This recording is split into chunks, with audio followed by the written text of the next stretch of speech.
Ce dimanche matin, l'annonce est tombée comme une bombe dans l'univers du rap français. Contrairement aux rumeurs enflammant les réseaux sociaux depuis quelques heures, la famille de Werenoi n'a jamais demandé le retrait de ses morceaux des plateformes de streaming. C'est un proche de l'artiste, lui-même sous le choc après la disparition brutale de Jérémy Bana Owona, alias Werenoi, vendredi dernier, qui a tenu à rectifier le tir auprès de nos confrères du Parisien. Ni lui ni ses parents n'ont demandé à effacer sa musique. Ces quelques mots viennent rebattre les cartes d'un débat houleux et soulèvent une série de questions fondamentales sur le respect dû aux défunts, la légitimité des derniers vœux d'un artiste et l'impact des rumeurs virales. Revenons un instant sur le contexte. Dans la nuit de vendredi à samedi, à peine âgé de 31 ans, Werenoi a été retrouvé inanimé dans son appartement parisien. Les circonstances de sa mort demeurent enveloppées de mystère, accentuant encore la stupeur de ses fans et de ses proches. Depuis 2 années, cet ancien vendeur de streetwear converti en rappeur à succès avait atteint le sommet. Ses albums caracolaient en tête des classements, ses millions d'écoutes quotidiennes sur les plateformes faisaient de lui l'un des artistes francophones les plus en vue. Il n'était pas seulement un phénomène commercial, il avait su tisser un lien sincère avec un public issu majoritairement de quartiers populaires, là où ses textes résonnaient comme une voix pour les démunis. Cependant, à peine la nouvelle de son décès annoncée, une vague de messages insistants s'est abattue dans les commentaires et les forums dédiés. Pour certains, continuer à écouter les titres de Werenoi reviendrait à bafouer un choix que l'on prêtait à la famille. Celui de faire disparaître l'œuvre du rappeur afin de protéger sa mémoire, d'éviter qu'il ne reste associé, même au-delà de la mort, à des vers jugés parfois violents ou provocateurs. Cette rumeur infondée, née d'un tweet anonyme et reprise au fil des heures par des centaines de comptes, créait une pression croissante. Werenoi ne voulait pas que ses sons continuent de tourner après sa mort, affirmait-on sur X, sans la moindre source vérifiable. Face à cette désinformation grandissante, le rôle d'un journaliste d'investigation devient crucial. Séparer le vrai du faux, éteindre les incendies avant qu'ils ne détruisent la réputation des défunts et de leurs proches. C'est précisément dans cette optique qu'intervient le témoignage de cet intime du rappeur. Nous étions plusieurs dans son entourage à avoir discuté de la question du jour où il ne serait plus là, confie-t-il. Il avait exprimé le souhait que sa musique vive, qu'elle continue à porter ses idées et ses convictions. L'idée d'un silence posthume n'était jamais passée par la tête de Jérémy. Derrière cette simple mise au point, se dessine une vérité plus complexe, celle du rapport souvent ambigu entre la création artistique et la postérité.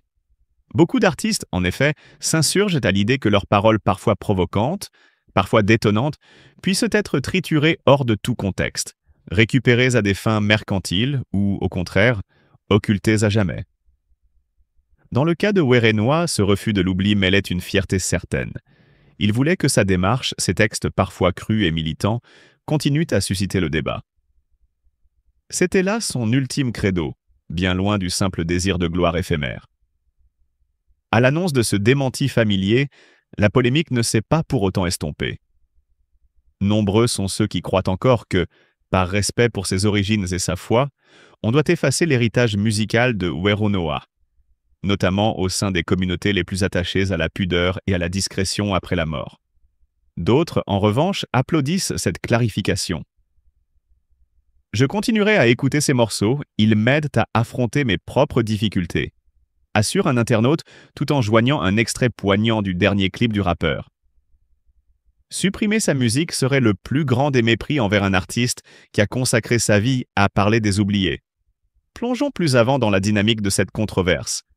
En l'espace de quelques heures, le hashtag Sauver Werenoi a fait irruption sur Twitter, suivi d'un gag respect des derniers vœux. Ces deux courants apparemment contraires traduisaient les tensions profondes qui traversent les réseaux sociaux aujourd'hui. Entre ceux qui défendent le droit à la liberté d'expression d'un artiste même après son décès et ceux qui invoquent la sacralité du repos éternel. Les plateformes de streaming elles-mêmes n'ont pas tardé à réagir. Spotify comme Deezer ont annoncé qu'ils maintiendraient les titres de Werenoi en ligne, arguant que le retrait d'une œuvre artistique devrait passer par une requête judiciaire et non par une rumeur infondée provenant d'un commentaire non sourcé. Sur le plan légal, la famille ne peut en effet exiger le retrait des chansons que si elle dispose d'une autorisation officielle du défunt, consignée dans un testament, ou si la justice l'y contraint, notamment en cas d'usage frauduleux d'images ou de propos portant atteinte à la vie privée du défunt. En l'occurrence, aucun document de ce type n'a été produit. Les ayants droit ont donc rappelé que, juridiquement, les droits d'auteur restaient entre les mains de l'artiste, et qu'aujourd'hui, au moment de son décès, il se transmettait à ses héritiers, mais qu'aucune clause restrictive n'avait été formulée pour éteindre sa musique. En clair, continuer à écouter Werenoi relève du choix personnel de chaque auditeur, pas d'une obligation morale longtemps mal interprétée. Évidemment, au-delà de la simple question de la musique, ce feuilleton discute d'un enjeu plus universel. Comment faire vivre la mémoire d'un disparu sans tomber dans l'exploitation commerciale, ni le silence intégral? Car si certains s'arc-boutent contre l'idée même d'entendre encore la voix d'un défunt, d'autres lui reconnaissent le droit d'exister dans la postérité, afin que son message, qu'il soit de révolte ou de tendresse, continue à nourrir la réflexion collective. Dans le cas de Werenoi, c'est une double dimension qui se joue. Il incarne à la fois cette image du rappeur rebelle face aux inégalités et celle d'un fils, d'un frère, d'un ami dont la famille, aujourd'hui, veut préserver la dignité. Lorsque nous regardons rétrospectivement la carrière de Jeremy Bana Owona, on ne peut pas ignorer son ascension fulgurante. Parti de concerts improvisés dans des caves parisiennes, il a conquis un vaste public grâce à des textes sans compromis, abordant la vie dans les cités, les discriminations, la quête d'identité. Son dernier album, certifié disque d'or en quelques jours, n'était pas qu'un succès commercial. Il portait la voix d'une jeunesse en mal de reconnaissance. La mort brutale, survenue dans la nuit de vendredi à samedi, a donc placé cette même jeunesse face à un douloureux dilemme. Honorer son idole en faisant tourner ses hits, ou respecter ce que, de toute évidence, on lui attribuait comme dernier souhait: le silence. En tant que journaliste chevronné, mon rôle est de brosser un tableau aussi complet que possible. Interviewer des spécialistes du droit des artistes, consulter des juristes pour comprendre les rouages légaux, interroger des psychologues sur l'impact émotionnel que ce débat peut avoir sur les proches du défunt. J'ai rencontré maître Laurent Delorme, avocat en propriété intellectuelle, qui m'a expliqué: les héritiers peuvent demander le retrait d'une œuvre si elle porte atteinte à la dignité du disparu, ou si un instrument légal le précise. Ici, aucun document ne formula une telle volonté. La seule façon de contraindre les plateformes serait une décision judiciaire. Cette précision juridique rappelle qu'en dépit de l'émotion populaire, la loi ne se plie pas à la rumeur. À Madrid, chez Universal Music, on suit également ce débat d'un œil attentif. Comment gérer un catalogue d'un artiste disparu brutalement? Faut-il maintenir chaque titre en ligne, quitte à froisser les convictions religieuses de certains fans, ou enterrer la discographie pour laisser reposer la mémoire? Dans les bureaux feutrés, on distingue deux approches. La ligne purement commerciale, qui privilégie la diffusion continue afin de maximiser les revenus posthumes, et la ligne plus respectueuse qui propose d'organiser une fenêtre d'hommage, durant laquelle les titres sont joués, avant d'être retirés temporairement du catalogue. Pour l'instant, les plateformes semblent pencher pour la première option: maintenir le rappeur dans leur playlist, afin de ne pas heurter ses admirateurs qui en vivent au quotidien. Car, au fond, quels sont les motifs d'une telle controverse? On le voit. La difficulté de concilier le devoir de mémoire avec la fragilité des convictions personnelles. Chez certains fidèles de Werenoi, on s'interroge. Si je l'écoute une dernière fois, ce sera pour célébrer sa voix, son message de liberté, explique Sofiane, 24 ans, originaire de Marseille et fan inconditionnel. Mais si je continue à l'écouter chaque matin, est-ce que je ne vais pas le faire revenir d'une certaine manière? Tandis que d'autres, comme Nadia, 29 ans, de Lyon, affirment: je ne peux pas imaginer entendre ces paroles sans pleurer. Il est mort, il faut le laisser partir. Ainsi se cristallise le dilemme: hommage ou effacement? Entre le désir de garder vivantes les paroles engagées de Werenoi et la volonté de faire régner un silence respectueux, la question se décline selon les chemins personnels de chacune et chacun. Les réseaux sociaux, de leur côté, demeurent un champ de bataille rhétorique. Les commentaires fusent, tantôt enflammés, tantôt empreints d'une sincère détresse. Ils reflètent le fiel et l'émerveillement, la haine et la vénération. Cette passion extrême que procure la musique en général, et le rap en particulier. Dans cette ambiance électrique, le rôle des médias devient clé. Celui de dénouer la vérité, de remettre en perspective les faits, de rappeler aux auditeurs qu'une rumeur, aussi persistante soit-elle, ne vaut jamais un témoignage direct. De plus en plus, la mise en garde résonne. Vérifiez vos sources, interrogez les ayants droit avant de partager un message qui peut blesser la famille, porter atteinte à la mémoire d'un artiste ou créer un climat de division. Ce lundi matin, alors que le cœur des auditeurs bat encore au rythme des dernières déclarations officielles, de nouveaux espoirs renaissent. La discographie de Werenoi demeure disponible pour le moment sur les plateformes. La famille, soutenue par ses avocats, réitère qu'elle n'a nullement souhaité que les productions du rappeur s'éteignent. Le cercle des proches, ému, parle aujourd'hui de la volonté de Jérémie. Il voulait que ces mots continuent à entrer dans les oreilles de ceux qui, comme lui, ont grandi dans la précarité, dans la rage, dans l'envie de se faire entendre. Cette détermination transmise à travers ses flots percutants fait partie intégrante de son héritage. Pourtant, l'ultime mot n'a pas encore été prononcé. La controverse peut renaître à tout instant, à la croisée du respect du défunt, des idéaux religieux, de la législation et de l'émotion collective. Les plateformes, un temps cantonnées à la neutralité algorithmique, semblent désormais sondées par des pans entiers de la population qui se demandent: peut-on écouter un artiste après sa mort, ou cela revient-il à profaner la mémoire? C'est une question hautement philosophique, sociétale et juridique à la fois, que la mort brutale de Werenoi a mise en lumière. Où s'arrête la liberté des vivants, où commence le repos des trépassés? En tant que journaliste d'investigation chevronné, je suis frappé par les contradictions de ce débat. Combien d'artistes dans l'histoire du rock, du jazz ou de la chanson française ont-ils prospéré précisément parce que leurs disques continuèrent à tourner après leur disparition? Beethoven a-t-il choisi que ses symphonies disparaissent avec lui? Nirvana, dans l'indifférence générale, n'a-t-il pas vu Nevermind cristalliser la nostalgie d'une génération? Et PNL, que penses-en-t-on si, un jour, Ademo et NOS disparaissaient brutalement? Ces interrogations illustrent que la mort, parfois, donne une aura surréelle à la création, la dot d'une force symbolique inégalable. Mais à quel prix? C'est là qu'il faut laisser la parole à la famille, au public. C'est là qu'il faut rappeler que, derrière chaque mètre carré de platine, derrière chaque million de streams, il y a un homme, un frère, un fils, un ami qui mérite d'être honoré selon ses propres désirs. Ce soir, alors que retentira peut-être l'un des derniers refrains de Werenoi sur les ondes, retenez ceci. Nul artiste ne doit craindre l'oubli, mais nul public ne doit ignorer la douleur de ceux qu'il a aimés. Entre légende et chair, entre respect et mémoire, une seule solution demeure. Écouter pour ne pas oublier, respecter pour ne pas détruire.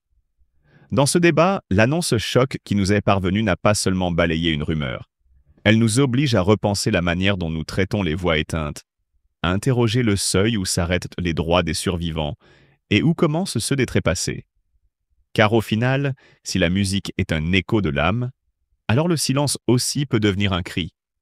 Et c'est dans ce cri, dans cette tension entre l'hommage et l'effacement, que se jouera peut-être un jour la dernière note de l'histoire de Werenoi. Depuis la disparition brutale de Werenoi, une vague de tension s'est emparée d'une frange significative de ses admirateurs, au point de susciter une véritable controverse sur la légitimité même d'écouter sa musique posthume. Conformément à ce qu'indiquent nos confrères du Parisien, c'est d'abord au lendemain de l'annonce du décès que l'appel a commencé à circuler, sous forme d'une supplique lancée par des internautes inquiets de respecter la foi musulmane du rappeur. Progressivement, cette injonction s'est muée en véritable mouvement.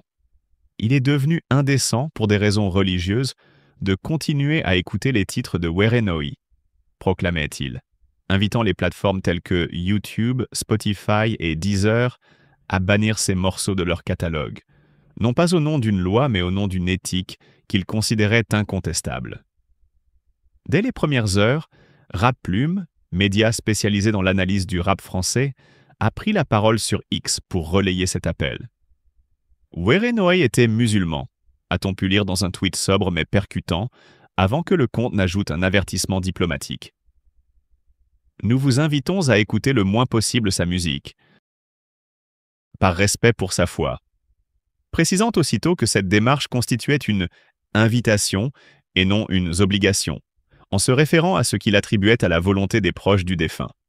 Cette mention, glissée en fin de message, n'a pas suffi à calmer les débats. Pour certains fans, l'absence de toute injonction légale rendait la requête inepte ou exagérée, voire même injuste au regard de la contribution musicale de Werenoi, tandis que d'autres y voyaient un impératif moral plus fort que les mots froids de la loi. Dans un premier temps, ces appels à l'excavation discographique ont rapidement pris des allures de lynchage numérique. Certains tweets se sont transformés en attaques virulentes à l'encontre des internautes qui continuaient à partager les derniers morceaux de Werenoi. Instagram s'est empli de commentaires virulents, invoquant l'honneur perdu d'une communauté. Et même la page officielle du rappeur a vu affluer des messages réclamant que ses vidéos soient mises hors ligne. Les détracteurs, souvent anonymes, évoquaient un devoir de silence imposé par sa religion. Ils arguaient également qu'il existait une logique d'expiation après la mort, selon laquelle chaque écoute posthume ajouterait un poids de péché dont le défunt ne se débarrasserait pas. Cette rhétorique mi-religieuse, mi-populaire, a fini par alimenter un climat d'hostilité inattendue, dans lequel s'entremêlaient fraternité religieuse et censure culturelle. Reste à comprendre les mécanismes de cette émergence virale. Dans une époque saturée d'informations, tout hashtag, tout mot-clé, peut en quelques instants devenir la plaque tournante d'un parti pris idéologique. Ici, la mort d'un artiste, déjà source d'émotion, est devenue l'élément déclencheur d'un débat plus large. Faut-il faire primer le respect des croyances sur la conservation de l'héritage artistique? Invective ou respect? Les implications dépassant le seul cas du rappeur. Elles interrogent la place du créateur dans nos sociétés sécularisées, l'idée même d'une œuvre qui, par essence, devrait survivre à l'auteur. Certains défenseurs de la liberté d'expression rappellent, en écho, que des légendes du rock ou du jazz n'ont jamais failli à la mémoire, et que leurs morceaux continuent de parler plus fort que leur silence.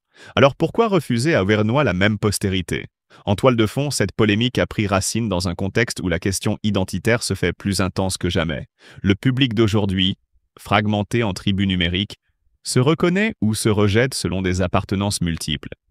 Chacun tient à préserver ce qu'il juge fondamental, qu'il s'agisse d'un texte engagé, d'une pratique religieuse ou d'une histoire personnelle. Ainsi, l'appel au boycott de la musique de Werenoi s'inscrit dans ce fragile équilibre entre le désir de mémoire collective et la volonté de sacraliser un rite funéraire. Pour certains, écouter encore ces punchlines, même motivés par la curiosité ou la nostalgie, revenait à souiller un acte de foi.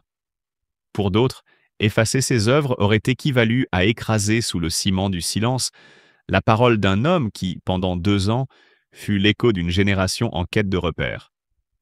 Ce dilemme n'est pas anodin. En quelques jours, les revendications se sont amplifiées, exigeant non seulement le retrait de ses titres, mais aussi celui de ses clips sur YouTube, la suppression de toute archive, la désactivation de ses comptes officiels sur Instagram, Twitter ou Snapchat.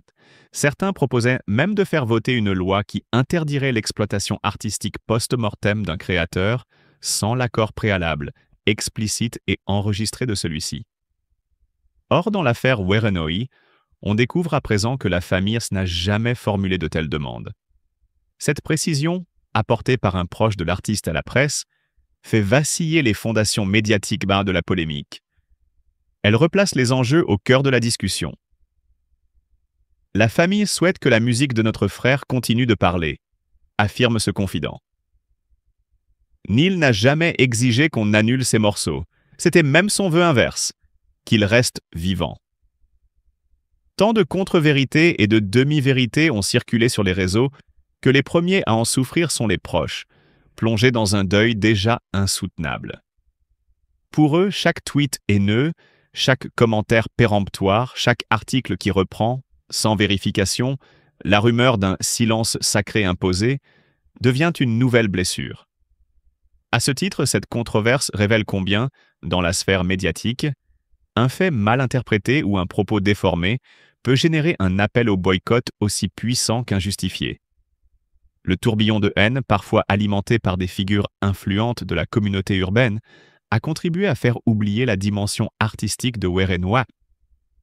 Derrière le pseudo-choc, derrière l'invitation à l'effacement, se dissimulent les paroles d'un homme qui, par ses rimes, tentait de faire résonner la voix de ceux qu'on n'entend jamais. En parallèle, sur les plateformes de streaming, la situation devient délicate.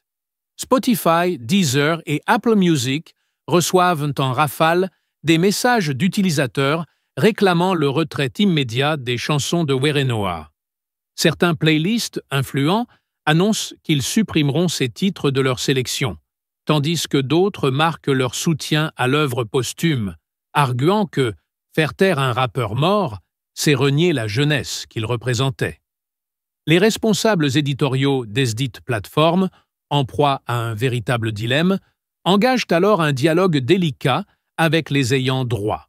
L'objectif étant de respecter un certain équilibre, accueillir la volonté de la famille, mais aussi sauvegarder la liberté des utilisateurs et l'intégrité de leur catalogue. Du côté des juristes, on rappelle que la loi française sur le droit d'auteur prévoit que les héritiers peuvent, sous certaines conditions, faire retirer un contenu si celui-ci porte atteinte à la mémoire du défunt ou constitue une infraction au droit moral. Mais cette procédure est souvent longue et coûteuse, nécessitant un jugement. À ce stade, aucun recours officiel n'a été déposé par la famille de Werenoi. En conséquence, les plateformes, dans leur immense majorité, privilégient la neutralité algorithmique. Tant qu'une décision judiciaire ne leur impose rien, elles maintiennent les chansons en ligne, tout en publiant, pour apaiser la controverse, un encart d'informations renvoyant vers un communiqué officiel invitant chacun à se tenir informé. Cette affaire pose également la question de l'influence des médias spécialisés comme Raplume, dont l'appel à l'effacement a fait office d'étincelle, déclenchant une éruption de réactions épidermiques. Certains y voient une forme de prise de pouvoir éditoriale, où un média indépendant mais influent dicte à ses lecteurs non seulement ce qu'ils doivent écouter, mais aussi comment ils doivent se comporter après la mort d'un artiste. Pour d'autres, Raplume a simplement joué son rôle, alerter sur la volonté des proches, comme ils l'ont eux-mêmes expliqué, avant d'ajouter que tout appel au respect religieux relevait du registre de la recommandation, non de l'injonction. Mais la frontière entre ces deux registres est mince, et nombre de fans ont interprété l'appel comme une interdiction. Pendant que la polémique enfle, la figure de Werenoi se trouve en pleine recomposition. Ne plus le diffuser, c'est ne plus associer ses textes à un monde qui, par essence, évolue constamment. Mais continuer à l'écouter, c'est l'inscrire dans l'éternité, là où les certitudes s'évanouissent, où la postérité transcende la vie, les croyances et les convenances. C'est pourquoi certains sociologues commencent à s'emparer du sujet. Cette affaire illustre la complexité des rapports entre religion, culture populaire et droits moraux, déclare le professeur Leclerc, spécialiste des médias à l'Université de Lyon. Nous sommes face à un paradoxe. Comment concilier le respect dû aux convictions d'un individu avec la pérennité artistique de son œuvre? C'est un débat qui n'est pas près de disparaître. Au cœur de ce débat, la famille de Werenoi, elle, reste discrète, privilégiant le recueillement à l'invective. Sans démentir ni confirmer publiquement chaque rumeur, ses proches ont transmis à certains médias l'idée qu'ils souhaitaient, avant tout, que l'on se souvienne de la musique de Jérémie dans sa force originelle, sans se laisser enfermer dans une logique restrictive. Cette position délicate, à la croisée des chemins, incite à réfléchir. De quel droit un fan, un média ou un internaute peut-il prétendre décider de ce qu'il est légitime d'écouter lorsque la plume d'un artiste s'est tue? Autrement dit, où commence et où s'arrête l'autorité des ayants droit sur une musique qui a transcendé la parole privée pour devenir un vecteur de partage public? Au fil de ces dernières heures, le visage de Werenoi, souriant, micro à la main, brandissant le drapeau de ceux qui n'ont pas de voix, est réapparu dans les discussions, porté tantôt par la nostalgie, tantôt par l'amertume. Dans les commentaires de ces derniers clips, on lit pêle-mêle. Il chante pour nous. Il faut continuer. Monstre sacré, je l'écoute encore. Je ne veux pas qu'on oublie son message. Mais aussi, respecter sa foi, c'est aussi respecter son silence. Chacun, désormais, porte en lui cette dualité insupportable. L'envie de se réapproprier les textes et la culpabilité de ne pas obéir à un code moral supposé. Et voilà, la vérité éclate enfin, mais attendez, ce n'est que le début. Si vous avez cru que la tension était à son comble, détrompez-vous. Chaque mouvement, chaque détail de cette histoire mène à une révélation encore plus explosive que vous ne pouvez imaginer. On se retrouve dans la prochaine partie. Vous savez très bien qu'au niveau de mes vidéos, je fais pas de politique, mais je vais sûrement vous parler de certaines réactions qui pour moi sont inappropriées et surtout très intéressées, et je le fais tout simplement parce que ça me dégoûte, les gars.